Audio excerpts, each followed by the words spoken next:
Hi guys, welcome back to Magnify Yourself. Today we're going to be talking about the PursuerDistancer Model, the AC and EFT theory. So without further ado, let's get into it.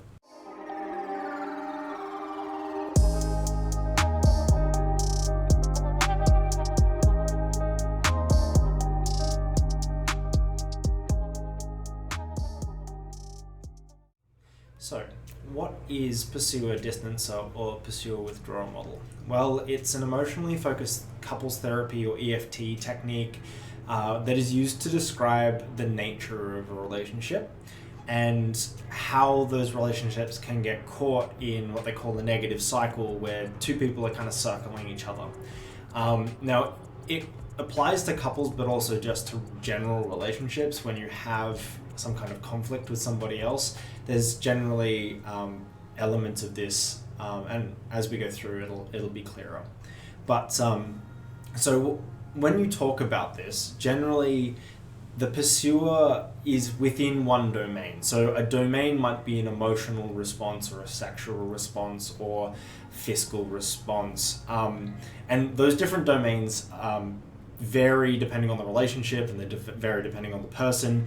It doesn't matter what type of Jungian personality you have. You might have the exact same as your partner, and you might have completely different roles. Now, that all sounds really convoluted and complicated, and I can get that. So I'm going to dive in a little bit more as to what makes each of the different roles and how that actually creates conflict. So the pursuer, let's start with there, because they're generally the ones who step forward and they initiate interactions with their partners or their friends. Now, this person, when an argument breaks out, generally is the one who gets blamed for bad language or being aggressive, and they almost always start the fight. And it comes from a place of positivity, right? They want a positive interaction with their partner or their friend, so they engage with them in the way that they think is best, right? And ultimately what they fear out of that relationship or that interaction is being rejected, right? So if someone like your partner comes to you and says, hey, how was your day? And you kind of brush them off, you could see how that would play into their fears, right? So ultimately, to make pursuers feel better, you've got to kind of dull the blow with that. So they are being really vulnerable by coming forward and providing that initiation, right? The other side, so the distancer or the withdrawer, generally is the one who speaks really softly and takes steps back whenever the pursuer moves forward. They effectively need space, right? So generally what happens is that they get blamed in an argument for not communicating what they wanted, expecting you to mind read, that kind of stuff. So it's harder to figure out how they're feeling, right? So what they want is a positive reaction by saying the right things to ensure that their partner or the person that they're interacting with gets what they want. And so they fear the decision going so wrong that they often withdraw so far that they don't give anything. The interaction between the pursuer and the distancer from the distancer's perspective is that they feel like they're walking through a minefield of emotions. They're waiting to say the wrong thing at the wrong time and for everything to go wrong. Now, and it's not active. They're not actively looking for things to go wrong, but they are worried and fearful that that's going to be the case. So how does that play in with the negative cycle? Well, if you are concerned, you don't know which side you are, I have in the description a link to a survey that I made in Excel that is based off EFT research. So it's taken verbatim how they score, and you just take that in the different domains, so your emotional self and your sexual self, within one context with a relationship with one person. So if you have multiple relationships with multiple people, you have to take it multiple times with respect to them. Otherwise you don't get the most accurate kind of data from it. So to understand what the negative cycle is, I have to go through what makes up an interaction. So I've kind of defined loosely the two roles. So what happens is generally the pursuer makes what they call a bid, and it's an attempt to gain an interaction with another person. Now that could be sharing a story about a day, trying to grasp for attention, hey, look at that cat. It could be sharing some of their accomplishments to try and feel validated, expressing concern. It could be a whole bunch of different things. And they're not limited to just an emotional domain, but then sexual and physical and a whole bunch of others, right? Then what happens once the bid has been expressed is that the person who receives the bid has three options, effectively. So they have three options. So the first one is move towards the person who's making the bid, and ultimately that's the goal, because you want to acknowledge the bid. You can move away, so you can kind of ignore it or miss the bid a bit, which is not helpful, but it's not the most damaging. The last one is moving against, which is outright rejecting the bid and becoming argumentative or belligerent, like straight away, and that can be quite damaging. So now that we know how people can react to the bid, you can see how the negative cycle might take shape, right? So a pursuer might come home and say, honey, I love your hair, right? And the way that the partner or the withdrawer in this instance could receive that bid is they need some space because they're not quite sure what to make of it. And generally what happens, and this is what makes it a cycle, is that the pursuer steps forward and says, honey, I like your hair. And then the partner's like, well, that's a bit strange. Says that out loud. I'm not sure quite what to make of that. And the partner takes that as a rejection, and because they're fearing that rejection, they take a step forward. They know that their partner wants to spend time with them and wants a good interaction, so they move forward another step. Now, the dangerous thing with that is that the withdrawer wants space. So when the pursuer stands forward, the pursuer takes another step back, going, so it might be, honey, I like your hair, and she's like, I don't know what to make of that. And he's like, yeah, but I think you look really sexy today. And then she takes another step back. Whoa, man, I'm just cooking dinner. And you can see how it will escalate in severity and intensity over time, where it could just end up being that the pursuer gets to a point, and it really gets to one of two different points, right? Is that the pursuer feels incredibly hurt and rejected, and it escalates into a yelling match or insults or storming away. Like, why can't you just tell me about your day? Is it really that hard? You don't even bother to talk to me, those kind of things. Or you have the other side, which is the distancer or the withdrawer, who feels so pressed into a corner that they don't have enough space to breathe, that they eventually snap and snap at the pursuer, that they're being way too overwhelmed. So this ends up being like, could you get off my back kind of comments, right? And these two roles are not mapped directly onto male or female, or even same-sex partners, or even sexual relationships, right? If you have a friend and you are emotionally badgering them, and they say, dude, get off my back, I don't want to talk about this right now, that is kind of telling as well, that they just kind of want some space to figure it out, and that pressing them constantly. Obviously, the dynamic is different with friends than it is with a coupled relationship, but you can see how this plays out, right?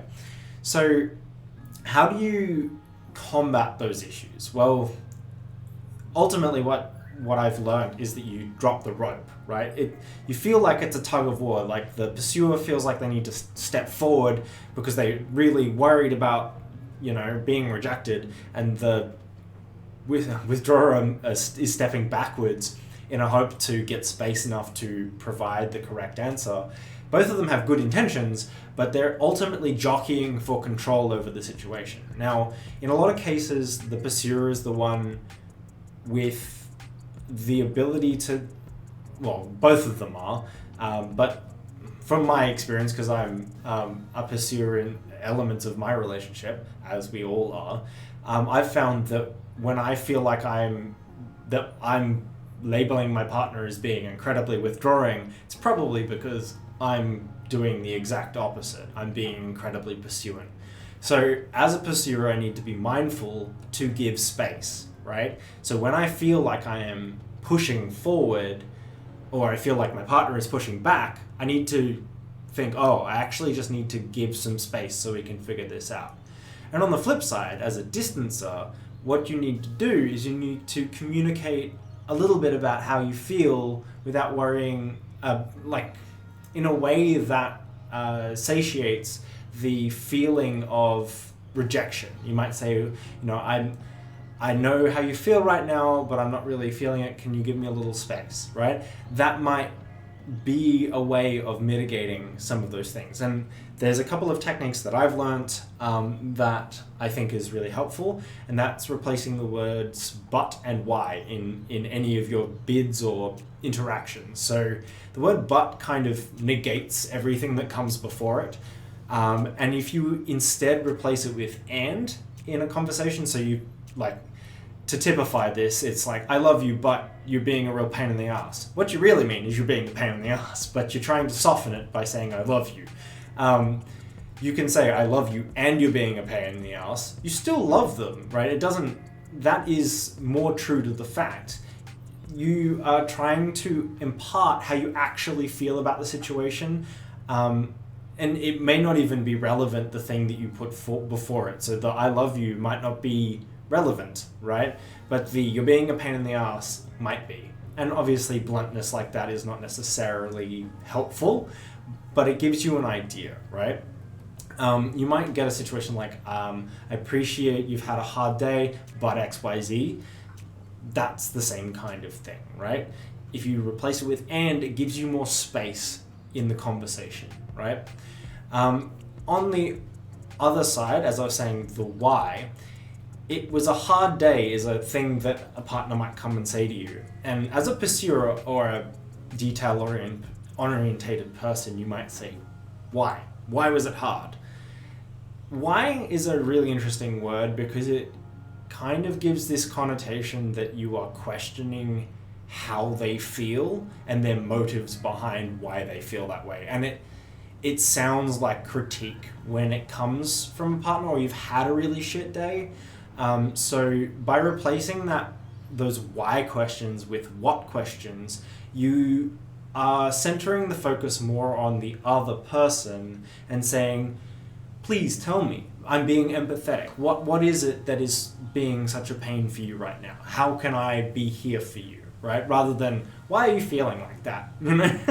Because that sounds different, right? You know, my partner might come home and say, it was a hard day, and I might say, what about it was hard? What was hard for you? Like, tell me, like, let me in, right? And it gives you some space to really discuss it and make them feel like they're wanted and loved and not being rejected because they're giving you a bid, right? Even if, you might be really tired yourself or whatever, right? These little things really do make a big difference in most of those conversations. Now, it doesn't eradicate arguments, but it definitely helps, and I said word but, it definitely helps, right, with mitigating the intensity of the arguments, and it really gives you an avenue for resolving those conflicts with your partner, right? So, or your friends or whoever, right? You've just got to make sure that you're caring about the other person, right? If you feel like they're the problem, think about what you are doing that is creating that dynamic, right? Clearly there's a tug of war, there's a power struggle, there's a control tug of war. Just let go of the rope and focus on them for a moment, and you will be so surprised at how quickly that turns around for you, okay? So if you pair that together with your understanding of your Jungian models, right, about how you approach problems and situations. Now, these two things don't map directly on top of each other, and I want to stress that it is not indicative of a pursuer or withdrawer, but it will give you an idea of what your partner or your friends will want from you, right? If you highlight that they are someone who really wants involvement and connection, that might be something that you need to pay attention to, right? And that dynamic can really make a huge difference in the way that you feel, right? Now, not everyone who suffers from depression has a partner, and that's fine. Even in relationships with like your parents or your friends, right? If you think about the emotional connection, someone might come towards you and say, how are you feeling, right? And you might just kind of, and I've definitely done this, oh yeah, I'm feeling all right, cool, you know? Or, you know, how's it going? And you go, it's going, you know? Those kind of answers and responses are not helpful. They're bidding, and you're basically slamming them down. Now, don't feel bad about that, right? It is okay to feel that way. It is totally normal, and I've definitely been there. It's just worthwhile to understand that those people, they're bidding for your attention. They want to engage with you, right? And to get the best out of that, you can ask them reverse questions. What about them? How are they going, right? Create a discourse so that you're not feeling so alone, right? I definitely feel that in most conversations, people don't ask me nearly enough questions. So I ask a lot of questions of other people to be engaged, right? So that's kind of it from me about this here. But just takeaway hints and a kind of summary of this. Pursuers are people who generally push forward. Withdrawers tend to push back and are reactive. If you feel like your partner or your friend is hyper withdrawing or hyper pursuant, you're probably doing the exact opposite thing, right? And to do that, you have to either give space for a withdrawer or give engagement and communication for a pursuer, right? And the two words that we're going to think about removing from our vocabulary, or at least reducing in use, are but and why, and replacing them with and what. Okay. So I hope this has been helpful. This has been a long time in the making, but I am here doing it, and I really hope that you get use out of this like I have, and it's really made a big difference for me, and I hope it does for you too. As always, please hit like and subscribe, and keep up with the channel. I hope that I can keep bringing content to you guys, and I really appreciate you watching. So thanks very much. Have a good one.